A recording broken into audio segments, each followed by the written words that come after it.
Power Hour with John Lee.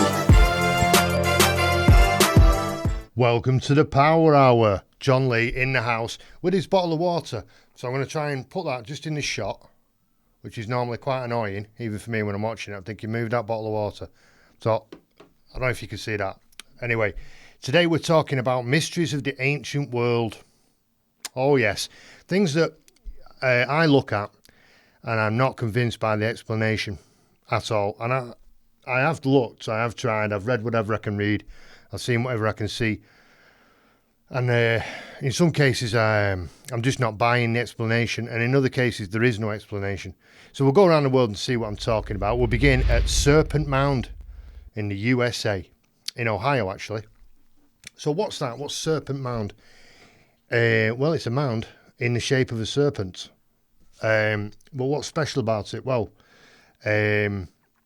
it's on the edge of a meteor crater.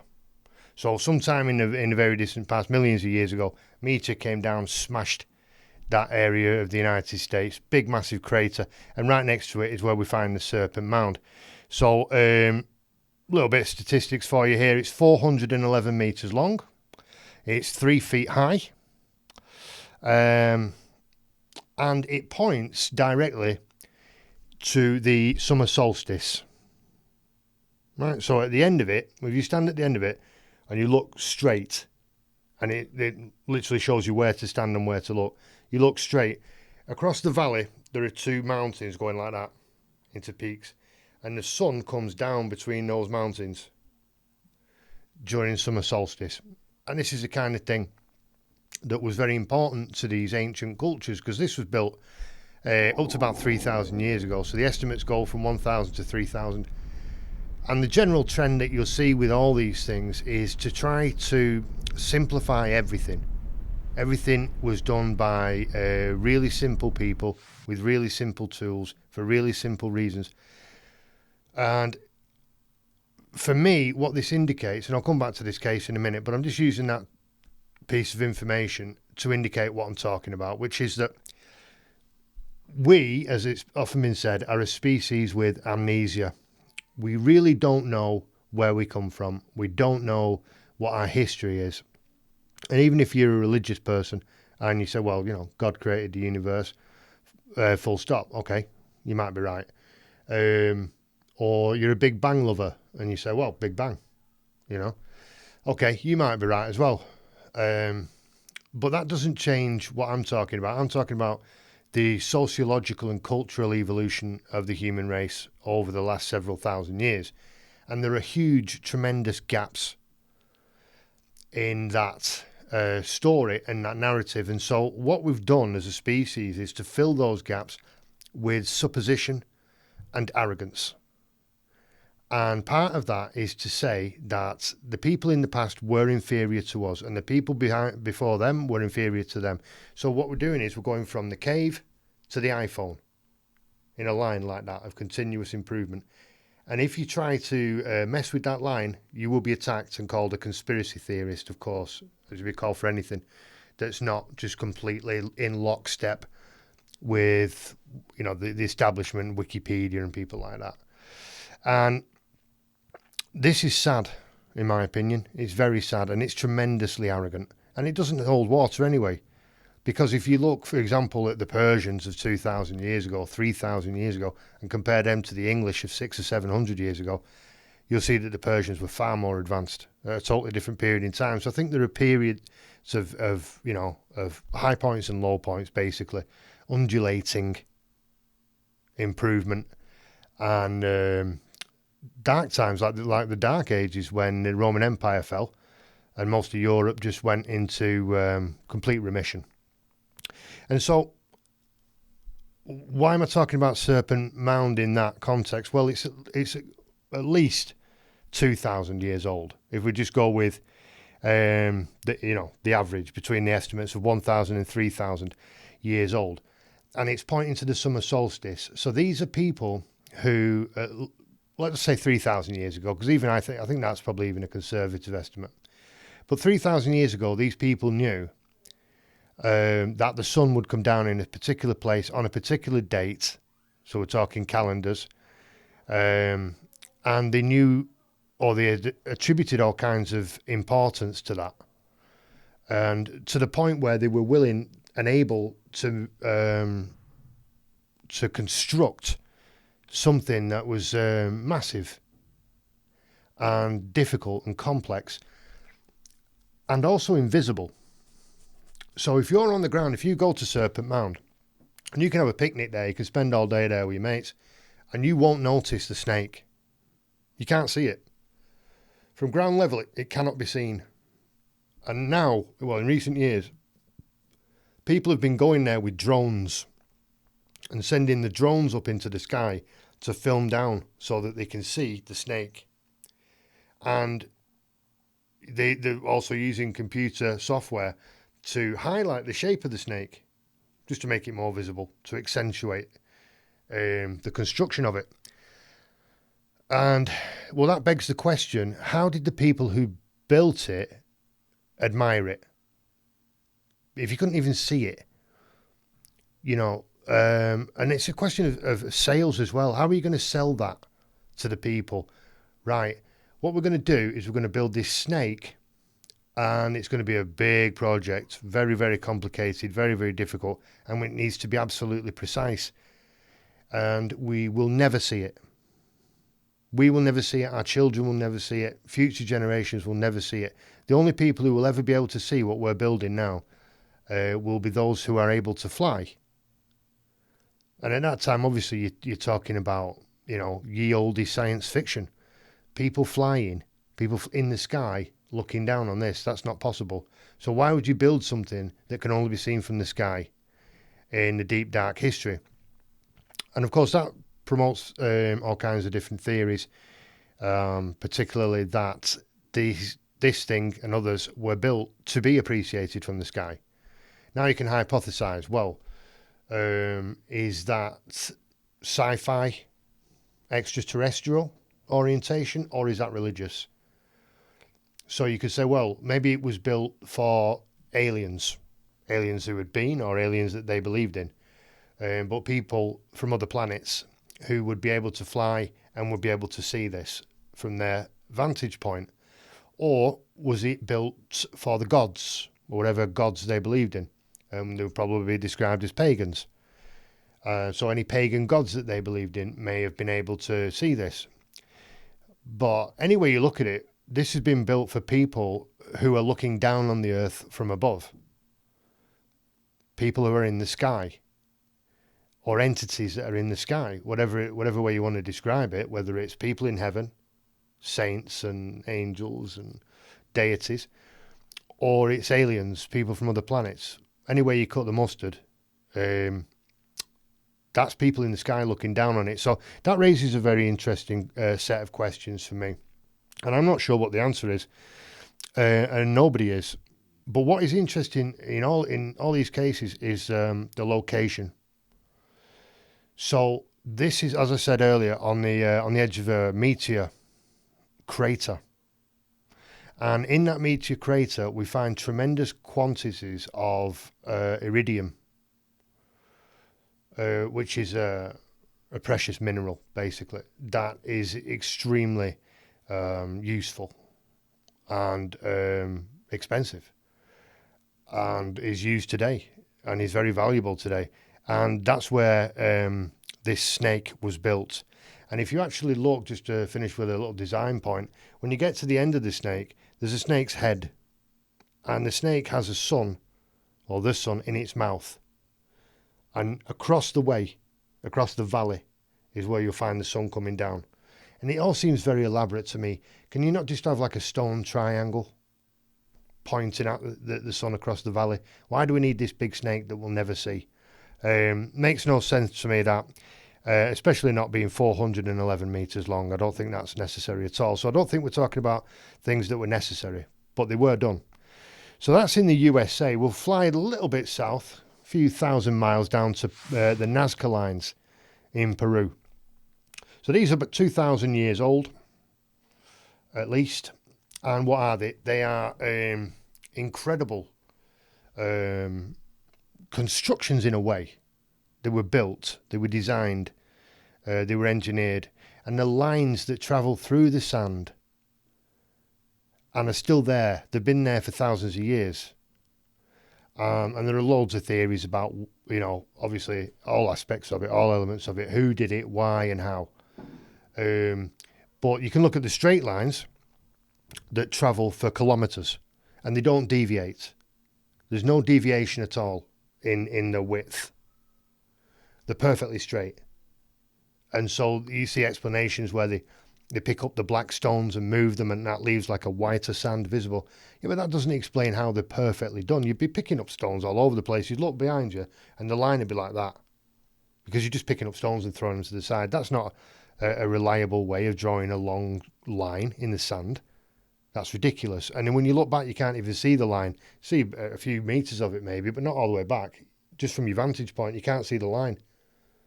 Maybe you could put somebody with a flag 200 metres away.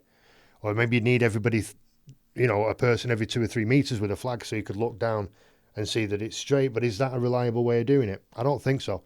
And all these lines are perfect. And they're very, very long. Very long. And not just the slim lines. You've got much wider lines that run through. And they look exactly like runways. Where you would expect, planes and such to land and take off. There are mountain tops that look like they've been decapitated. So you've got a mountain range, and then there are some, and they're all like normal mountains, and then there are some that appear to have been chopped off, and that is where you'll find runways as well. And of course, there's all the art which we can look at as well of animals and mystical creatures, and these things are enormous. Absolutely enormous, these pictures. There's one of a spider that's, as I say, been there for thousands of years. And there's one that's supposed to be a frog. Doesn't look like a frog to me. And all kinds of other mystical creatures in there, in the sands and on the flat sands and on the mountains that have been drawn as well. But that's a different kettle of fish because the ones on the mountain can be seen from the ground and they came later. The original ones cannot be seen from the ground. You walk across them all day and not know they're there. Again, you have to go into the sky to see them. So people are flying drones around now, or they hire planes. You have to go and hire a plane so that you can fly above and look at these drawings and these lines. But what they're not told too frequently on that tour that you pay for is that you're seeing less than 1%. Of what is there to be seen, what actually exists, because these things cover vast territories. And what else is interesting about them? Oh yeah, the skulls. So all around this area we find perfectly preserved human skulls, and they're not the standard skulls that you would expect to find because they're elongated like that, maybe like a Marge Simpson style, but it's your skull. And that looks alien. It doesn't look human. But there is a possible explanation to that. Many ancient cultures have done that over the years all around the world. Mongolia and China particularly. The Egyptians did it as well. And it's where they break the skull of the baby and then wrap like some kind of cloth round it very, very tight so that the head grows that way and allegedly gives room for the brain to grow into and makes them infinitely more intelligent. All right, that's interesting theory. And they also often drill a hole, allowing energies or whatever to come from the heavens into their mind. I'm not sure if that works. Sounds a bit extreme to me, all that. So I'm not saying that's proof of anything, but it's interesting that all these different things happen in the same area. And it's a main focal point for El Nino as well, which is a meteorological phenomenon of hot energy moving through the sea, causing massive storms and rainfall. And this is in a very difficult place to do anything, including having a picnic. Because if you go there for a picnic, you will bake. It's extremely hot. So the idea of ancient peoples choosing that place and going there to draw massive pictures in the sand in baking heat, and you would have to be so intricate, and even if it was possible to do, the attention to detail and the hours and hours and hours in the baking sun for days and weeks and months and years, and you'd spend your whole life doing that, and then you'd never be able to see it. And again, this raises the question, why would anybody do that? Why would anybody invest all that energy into doing something that you can't see? And this is why I say it, because the typical reference will be, oh, well, the cathedrals, the medieval cathedrals, European people spent many generations working on these cathedrals. Yeah, but you can see that. I mean, even if you don't see the completed version, you're actually working on it, and you can physically stand back and look at it. You don't need to fly over it to see it.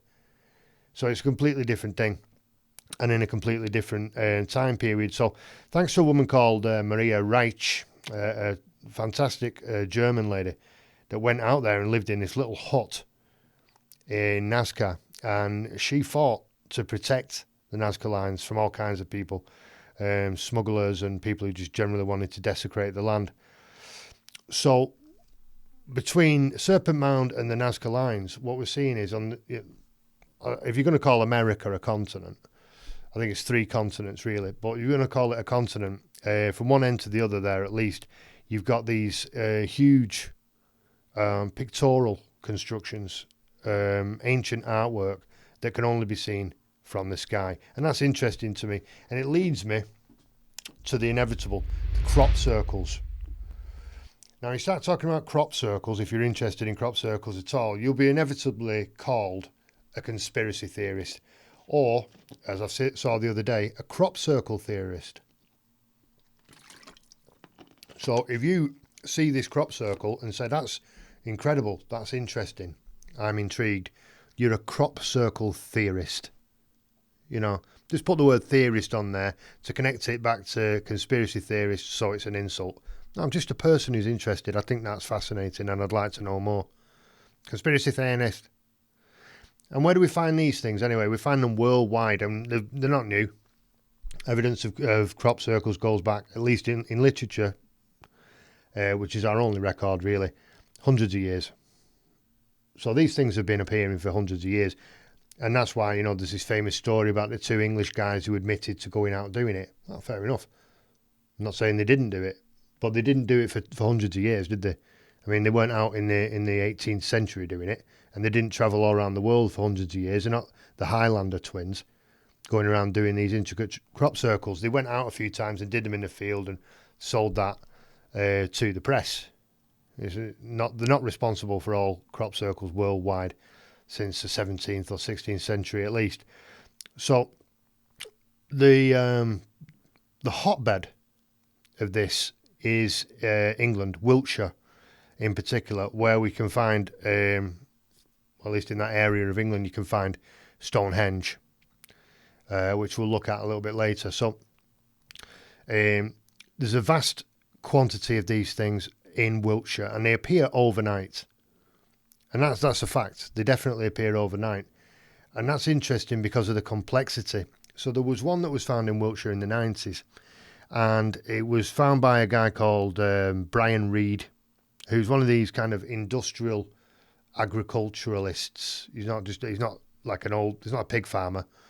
Nothing wrong with being a pig farmer, but this guy isn't one. He's got vast land, and he has tractors that cost millions. I think there's a good couple of £1 million for one of them tractors. And he was out one day in the morning, as farmers do, and he found this crop circle, which was 1,500 feet long and wide.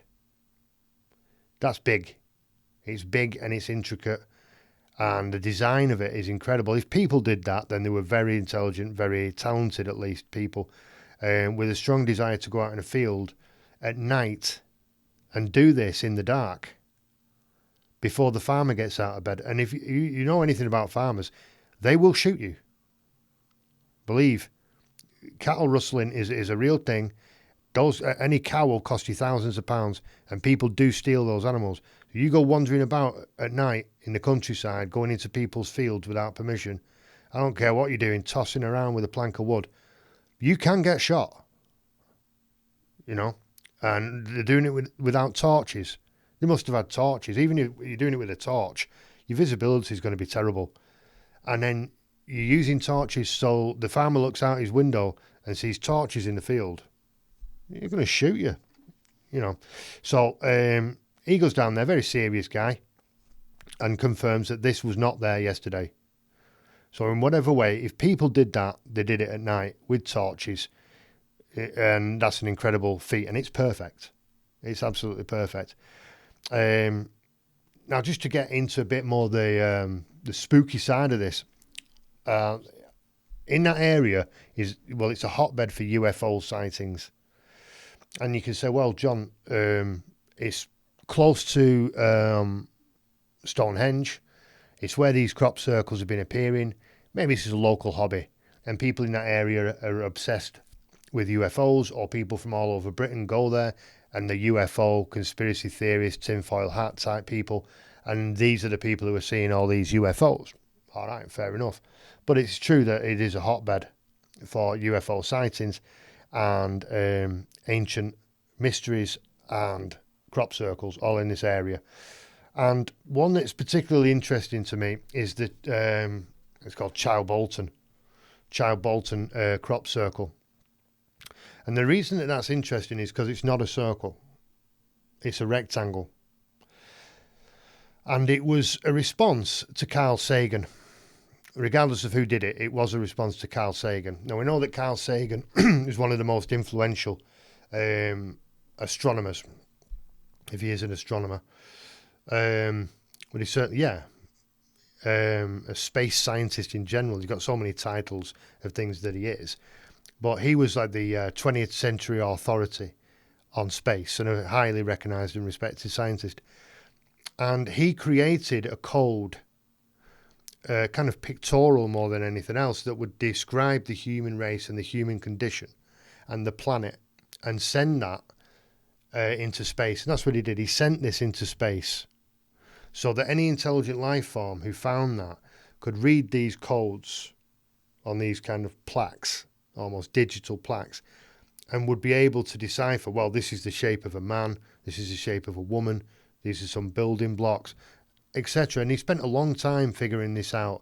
How can I communicate to intelligent non-humans? And he decided that this was the way to go. And he sent this message out into space, booming it through the galaxy. And then shortly after, this Child Bolton crop circle, which, as I say, is not a crop circle, it's in the same shape, this kind of rectangular shape, and it's got a lot of the same information in it, similar information, and it's got different information. It's got an alternative genetic code in it that actually works. Could that have been done by people? Yeah. Either very intelligent people or people who work really quickly with the knowledge of what Carl Sagan put in his communications to not replicate that, but work with that as a template and create a feasible answer to that, and then go out into a field and print that into the grass. I mean, is it crop circle people who've thought, yeah, let's do a rectangular one, and we'll just do a load of research and find out what's an appropriate answer to Carl Sagan, and then we'll crop circle that into a field? Or is it people who really know about that kind of stuff and are able to answer Carl Sagan intelligently, who said, well, let's just master this crop circle thing and we'll do a rectangle instead? I don't know, but if on the universe, and of course you'll have people going, conspiracy theorist. Well, okay, me and Carl Sagan, because Carl Sagan dedicated much of his precious time to this and sent these messages out into space. This is a man who studied space more than anyone else, and studied it for most of his life, if not all of his life, and concluded quite solidly in his mind that other planets around our galaxy and the universe beyond are populated by intelligent life. If not, he wouldn't have bothered creating this message and booming it out across the galaxy. So to say that there are aliens or aliens exist, I don't think is ridiculous at all. And to say that we are the only speaking entity in an infinite universe sounds incredibly arrogant to me, because we're the only entity, the only life form on planet Earth that can talk, that can have a conversation. And if there is no life on other planets and we live in an infinite universe, then it follows that the only speaking entity in an infinite universe is us. That sounds incredibly arrogant to me. I don't know, maybe you disagree with me, but I'm right. Anyway, I'm going to boom across the room again now to India. Now this is unbelievable. This is absolutely incredible. Way outside my comprehension of what could be going on here. But it's just incredible to look at. And it's Ajanta, the Ajanta complex in India. If you're Indian and my pronunciation is really bad of Ajanta, just try and tell me how to pronounce it correctly. So what's the crack with that? Well, there was a guy called John Smith, the most generic name in the world, in 1918, and he's a kind of exploring kind of guy. And he discovers 29 caves. All right, caves. So what? They were Buddhist caves that had been abandoned at some point. And they appeared 70, I think it's 70 feet up. So they're in a cliff. And the cliff is in a horseshoe shape.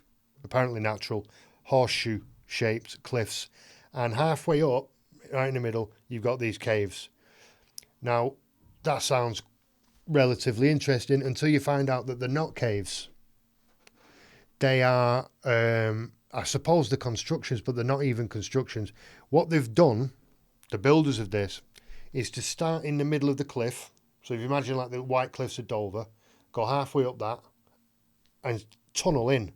And that's what they've done. They've tunnelled into the cave, into the cliff, into the rock face, with very primitive tools, according to the experts. And this is the thing that you see time and time again. The tools don't match the job. Now, I used to work in construction. I grew up on construction sites, and I know the basic idea that the tool has to match the job, right? And the tools that we're presented with as being like these, basically a rock on a stick that they call a hammer, and a piece of metal, bronze on a stick that they call a chisel. And these are the tools that we use for all these jobs. And you look at the Ajanta complex and the Ajanta caves, as they're called individually, and they've literally gone halfway up the cliff and dug into the cliff itself, into the rock bed of the earth, and they've excavated it. They've pulled all the rocks as they're going in like that. They've got some kind of system in place, obviously, where they're getting all the rocks out of there, and they're not dying. You know, we don't have mass graves there where they've had a big collapse and there's bodies everywhere. No. They've just gone right in, and it's like a palace. It's like a network of palaces adorned with the most incredible artwork and things called stupas, which are statues of Buddha in what appears to be a rocket. And these are positioned in particular places. So as you're walking through it, you get these long corridors with amazingly intricate artwork cut into the rock face. And I mean, you're going down these corridors and round corners and all that, and there are openings and expanses, and there are literally cathedrals where they've cut cathedrals into the rock. I mean, it's a solid rock with these tools, and right, get rid of that, until we've chiseled a cathedral into the inside of the rock. And they've literally made windows. Now, I'm not sure they've got glass in there, but they've got windows for the light to come in. And they've done it from the inside, so that when they've chiseled out, or they've chiseled in this way, whatever way they've done it, it's perfect again for the solstice. So they've got, which one is it? It's I can't remember the number. But there's one in which the sun comes in for the summer solstice, and one for the winter solstice as well. And when the light comes through, it shines directly onto this stupa, which is the Buddha in a rocket, and the sunlight hits that perfectly on the summer solstice. And he's literally like standing at the doors to a rocket. And this is all, again, being cut out of the rock. And the people who've been credited with this in 200 BC, so well over 2,000 years ago, are monks. So some monks did this with hammers and chisels. And I don't know where all that rock is. I mean, you're talking about hundreds of tons. It must be hundreds of tons or thousands of tons of rock and rubble that's been chiseled out of there. I mean, if you just threw it down the cliff, by the time you'd finished, the rocks would be up to the front door, if you will. You know, it would just be a slope if you're just chucking it over the edge or out of the hole. So that doesn't appear to be there. And you can look at it from the sky and you can see the perfect horseshoe formation with all these cliffs going in. And you have to ask, I mean, could monks do that 2,000 years ago at least? The engineering knowledge, the mathematical calculations that would need to be done, and the skill and the pure brute physical strength to go through that stone in that way, and it's to start halfway up a cliff. You think, why? I mean, what are you guys hiding from? That's so dangerous. You have to chisel into a cliff. And why is the summer solstice so important to you? And why have you built it? Why have you built rockets into the stone with Buddha inside? What's going on there? It's not a hobby, that is it? So I don't know. Did aliens come down and facilitate that for some reason? Did aliens live here for a while and do that? I don't know.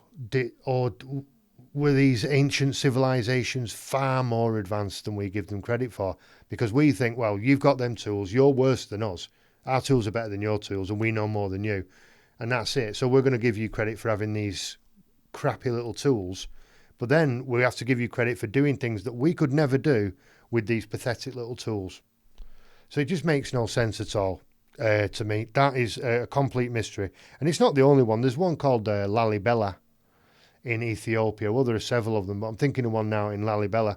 And this is the rock surface of the ground, of the floor. And they've dug down into the ground and excavated it. I don't know how, don't ask me how. And pulled all the stone out. And what they've done is, when they've finished chiseling away, they've built a church. It's not small. It's a church. And it's perfect. It's magnificent. It's like they've built it from the ground. They haven't built it. They've kind of deconstructed the earth and left this thing there with perfect doorways and hallways and mirrors, not mirrors, and windows and all that kind of stuff. And they've dug it into the ground so that when you're walking along the ground, you can't even see it. And then you go, whoa, as you nearly fall into the hole. And you look down and you see they've excavated it to leave a church there. And this is in Ethiopia, in Africa.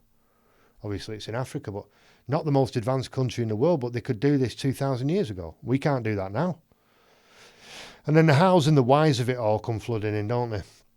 And I suppose you have to draw your own conclusions, but I'm certainly not convinced by the explanation that I'm given, which is that primitive people did it with primitive tools for no really good or logical reason. And you see the same thing as we fly back across the world to Mexico with the temples of, let's see if I can pronounce this, Teotihuacan. Now, this is actually quite a sophisticated place. In terms of its design, when you look at it, it looks a bit like a modern city in the layout of it. But of course, it's pyramids. There are, and this is 100 BC. It's supposed to be, but it was a fully functional city with 150,000 inhabitants, and there's a road called they call it the Road of the Dead, but it's a perfectly straight road. It was something, looks like something you would find in the 21st century. And that's not easy. Building roads is not an easy thing to do. And this is on the highlands. This, very difficult conditions, middle of the jungle, and extreme heat and all that. But they've built this road perfectly. And it takes you down to the Temple of the Sun, the main pyramid, and then in front of that you got the Temple of the Moon. And I mean, it's just to look at it is an amazing thing. And I've been to Mexico and I've seen the pyramids in Mexico, But I haven't been to Teotihuacan.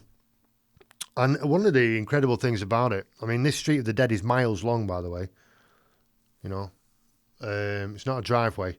It's long and it's perfect. And there are pyramids on both sides of it and a pyramid complex at the end. And it's aligned, the pyramids, as you find all over the world, are perfectly aligned with Orion's belts, the star system. And that displays not only a tremendous knowledge of engineering and construction, but also an intimate knowledge of the galaxy, of the universe, certainly this galaxy, to pick out those stars and have them perfectly aligned. It's way beyond anything we do now. I mean, I don't know of any buildings, modern buildings, that have that level of sophistication in terms of their interactivity with the universe. And one of the main puzzles of it is the mica. So mica is a mineral, and it's used by NASA today to protect the satellites and the PlayStation and the space station from the rays of the sun, which are obviously hot, incredibly intense, and so they cover the satellites and anything they don't want to get to burn or explode. They cover it in this stuff called mica. And the people who built Teotihuacan, what they've done is they've covered the underground shafts and chambers with this mica, obviously to protect it from extreme heat. And it's not for decoration because it's underground. You can't even see it from the street. These are the shafts and mines underground, or not mines, chambers. And you say, well, okay, so they've picked up some mica and stuck it on the walls in case it gets hot. Well, it has to get very hot for it to be too hot for normal stone. You need mica. But also, to get mica, if you're in Mexico, you have to travel to Brazil. And it's 3,000 miles. So these people, while they were building the city of Teotihuacan or whatever, they travelled 3,000 miles through very unforgiving jungle down to Brazil to mine this stuff. I don't know how much of it, but you must be looking at tons. You're not painting your bedroom. This is tons that you need. And bring that back through the jungle up to Mexico to line the walls of these shafts and chambers, to protect these shafts and chambers from incredible heat, like the heat of the sun. And what's at the end of this street? The Temple of the Sun. What's the significance of that? I don't know, but I strongly suspect that the people who built it did know, because they did a 6,000 mile round trip to get the mica. I don't know who built that, and I don't know why, but when you see these constructions all over the world, and they're very, very similar, they're aligned with the stars, they're on the same lines, they're on the energy lines of the planet, they align with each other perfectly. Mexico and Egypt are like that. Just, a lot of people think Mexico's up here and Egypt's down there. They're not. They're like that. If you look on a map, straight line. So that's intriguing to me as well. And also the circuit board design. If you look at it, the city, and it's got the pyramid of the sun there, the moon there, and there's another one there. If you get a modern circuit board, which is all about generating electricity or current or energy, and you superimpose that onto this city, it aligns perfectly. It's the same design. Is that a coincidence? Well, maybe. Is it a coincidence that it's perfectly aligned with the stars of Orion, of Orion's belt? No. So it might not be a coincidence that the circuit board design is the same. Maybe the circuit board design comes from that. I'm not sure. But very, very interesting indeed. So another interesting one in terms of constructions is Stonehenge in England. Everybody knows Stoney. I used to think it was called Stonehenge because people went there to get stoned. But it's actually a reference to the stones in the construction. And there are 85 of them. 85 of these stones in Stonehenge. And they weigh up to 44 tons. The heaviest one is 44 tons. I'll say that again, 44 tons. 23 feet high. So that's Shaquille O'Neal, Shaquille O'Neal, Shaquille O'Neal. And 3 Shaquilles are coming in at 44 tons. The whole thing weighs 1,500 tons, 1,500 tons in total. And And when you look at it, the central construction, well, all of it is perfectly level like that. So you get a long time ago, thousands of years ago, 5,000 years ago is the current estimate, although that fluctuates and always in the same direction back. The blue stones, the decorative ones, they weigh 5 tons, and they were brought 200 miles across very unforgiving land and water. And I know I'm not a puddle, not a river, an estuary, a large expanse of water. And I mean, there's all kinds of arguments about what it is and what the function of it is, but everyone agrees that it aligns perfectly with the summer solstice. Again, the sun comes down one day a year and shines perfectly through the main front section of Stonehenge. What is the significance of that for these people? I don't know. But what's interesting to me is that people have tried to recreate this in order to explain how and why, etc. You know, the obvious mysteries of it. And they say that because of the date, the people who built it were the ancient Britons, pre-Celts, you know, way before the Romans or any of the Germanic tribes arrived in England, or the Vikings or anyone like that. This was way back. So this is the just coming out of the Stone Age, starting to play with metal. But some completely illiterate, completely innumerate, dragging your ass across a field like a dog. And you are going to build Stonehenge. And you're going to align it with the summer solstice. And it's going to be a mathematical and geometric masterpiece that will be marvelled at for millennia. That's how good it is. That people in thousands of years from now will not be able to replicate it, understand it, or produce it. So how did people who couldn't read, couldn't write, and had no sophistication about them whatsoever build Stonehenge? Well, they tried to explain it, and of course they used piss poor tools for the job. So these guys that I watched a documentary about this, where they tried to explain how this was done, because you have to bring the stones from Wales, so you've got to go across the estuary. You're talking about a long distance and a massive expanse of water, and hundreds and hundreds of journeys with these stones, these blue stones. I mean, journeys from the place where they got the rocks to the edge of the estuary, across the estuary, and then from the estuary to another place. So logistically, it'd be incredibly difficult to do. And in order to replicate this, they decided to build a canoe. A good canoe, but a canoe nonetheless. And demonstrate that you could get, I reckon you found it, or where it was found originally, and then transport that stone to the estuary. They don't do that. The stone just appears at the side of the water. They don't show how they got it from the mine, from the stone mine, the quarry, to the estuary, to the water. It just appears there. So they must have brought it there on a truck, which means they used cranes to get the fucking stone onto the truck, and then they used a truck to get that to the water. Well, your experiment's shit already. Did they have trucks and cranes and dynamite? No. So why are you using trucks and cranes and dynamite? And then they're making the canoe, and they start using, they've got a guy, and he's got the tools that they apparently had, smacking the tree that they're using, the half a tree that they're going to use to make this canoe, and he's just tickling it.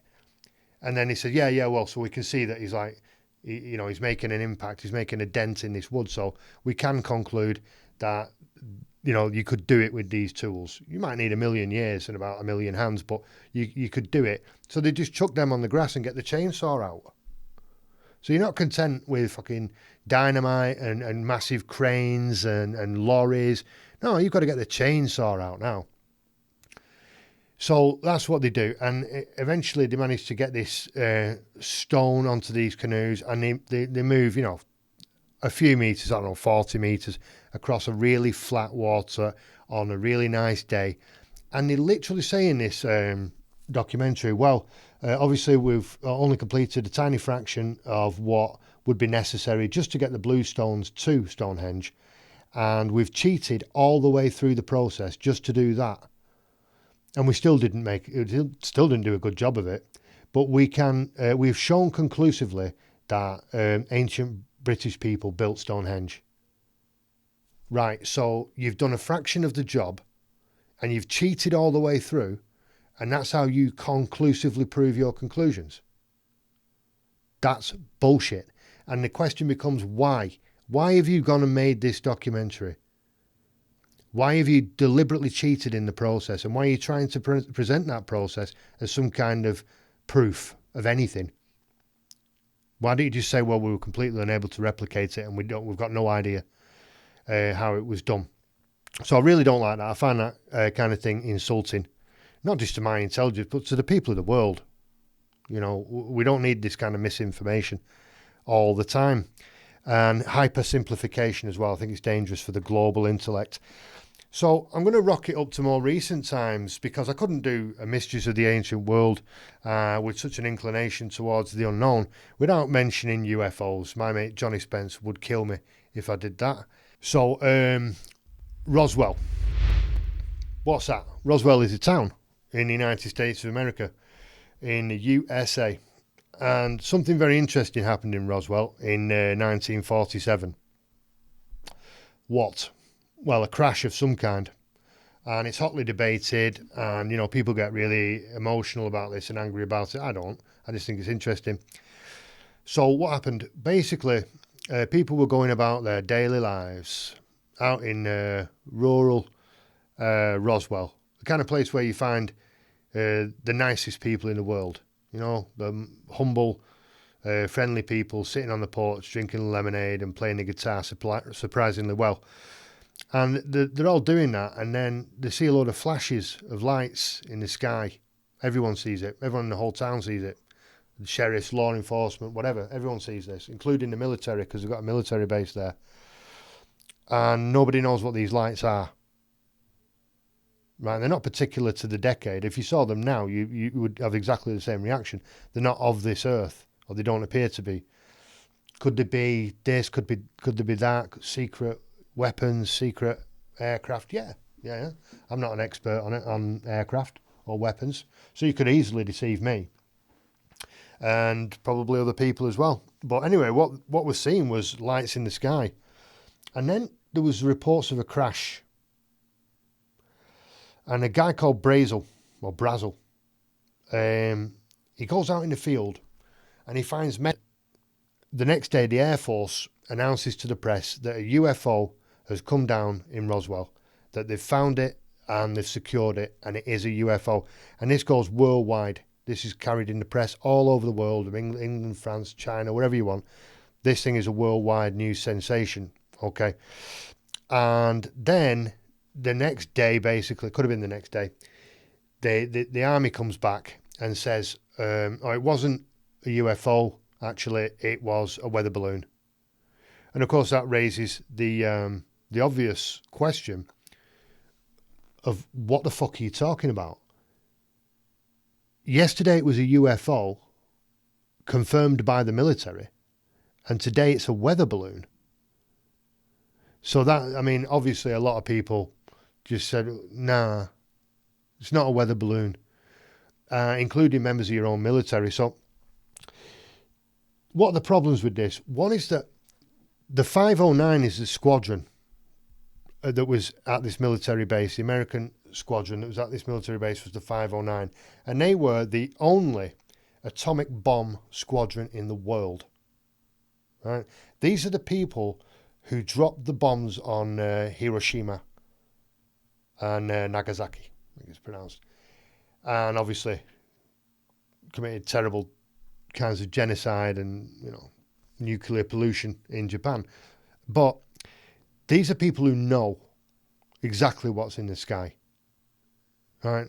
They are they are experts on all things aeronautical and bombs and anything you can do with electrics and metal. These people know exactly what it is. And these are the people, a major and a colonel, concluded after looking at it and testing it and discussing it. These are experts on the subject.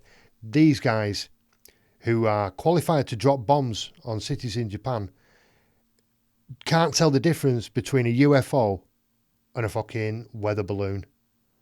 I mean, what are you saying about your own army? And the guy, the colonel Blanchard, who said this, who made this press release public, he didn't, that wasn't the end of his career.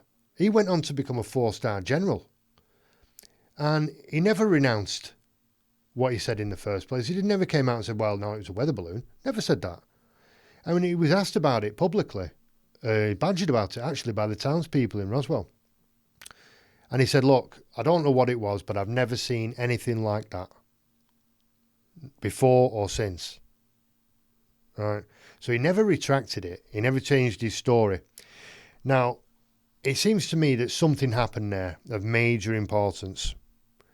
And it could be, yes, it could be secret experimentation. It could be connected to the Cold War.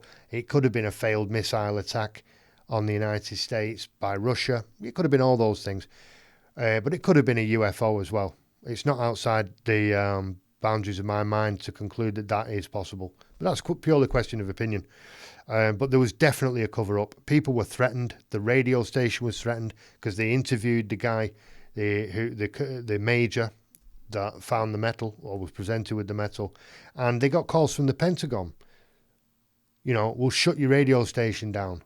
You'll never broadcast again. You do not speak about this on the radio. They went to local people, local witnesses, and threatened them. And these people are very intimidating. And, they scared the living daylights out of these poor people that just happened to be looking at the sky one day. So you think, well, what are you doing that for? Well, maybe for national security reasons. But anyway you look at it, it's dodgy. And a guy called Brigadier DeBoss, he was a brigadier when he retired. He was a general at the time when all this happened. And he confirms that he was told to cover this up. He was told to lie about it and told never, ever to mention it again, which is all very, very suspicious. And what is probably outside the bounds for most people is that many, many witnesses saw the UFO. They saw the aliens. They all said the same thing. There were 2 aliens dead on the floor, and 1 alien was alive. One of the aliens was alive and it was walking around, and then they were taken into the military base. All right, I wasn't there to say whether it happened or it didn't happen, but it certainly stinks. When you something like that happens with all these witnesses, the military themselves are coming out saying it's a UFO, and then the next day, boof, no, it's not. Shut up about it. All right, it was just a weather balloon. Why don't you calm down? So, what's the king's opinion? The king's humble opinion? Well, that this planet, many, many years ago, in the deep, dark recesses of the past, was colonized by aliens. So in the same way as the peace-loving Western countries will go to Iraq and Afghanistan and Syria and anywhere else to extract the mineral resources from that territory, or the Chinese do it as well, everyone's doing it all over Africa. I think aliens came here many, many years ago for us. As our little blue ball turns round, we think that's a long time. But, it's just done that since the Egyptian days. And at that time in the past, they came here looking for minerals, looking for gold, looking for gases like helium, etc. And these was of high value to them. And so they built these pyramid complexes as mining installations, mining colonies, the same way as you go to Iran and you'll find BP, British Petroleum, and all the British are there and they're all working there and living there. And the whole purpose for being there is to extract natural resources and take them to where they're needed on their ships. Our ships go across water, but we also use planes that fly, and they came here from a relatively short distance, perhaps for them, came down onto this planet, started mining for gold, mining for minerals and all that for exactly the same reasons we do it. Maybe had slaves, or maybe they were employing humans to do that in the same way as we employ local people in these areas, Africans, for example, who we consider to be inferior to us, and we put them to work doing all the things that we don't want to do so that we can then take the cream off the top. I strongly suspect that that's what happened, and that a lot of these artworks that you see in Nazca or the Serpent Mound, or even crop circles perhaps, are actually markers. It's probably just quite simple, as they love to simplify everything. Simplify this. The signs that say 23 miles 23 miles east, gold, 65 miles west, tin, copper, whatever you want. And that's why you can fly over, you can look down, you can see the Nazca lines and read it because it's in your language. And you can say, well, I can't understand that language, so the people who wrote it can't exist. Well, I don't understand Chinese. But you're going to tell me that the Chinese don't exist? That's just a different language that we don't speak, we don't understand. The same as I don't understand the Chinese symbols. I don't understand crop circles either or anything like that. But I think that that's what it is. I think that all these pyramids and all that, they are minds. And I think that all the artwork we find on the surface of the planet is basically a roadmap for those who know how to read it, so they can navigate the planet and carry on doing what they want. That is my super powerful opinion on the subject, and my question that I'll leave you with on the Power Hour is, will they return? Maybe they came here to do those things, and maybe they're coming back. And if they are, I'll be ready to welcome them with open arms, because I love my aliens. All right, power to the people, power to you, power to me. See you next time on the Power Hour.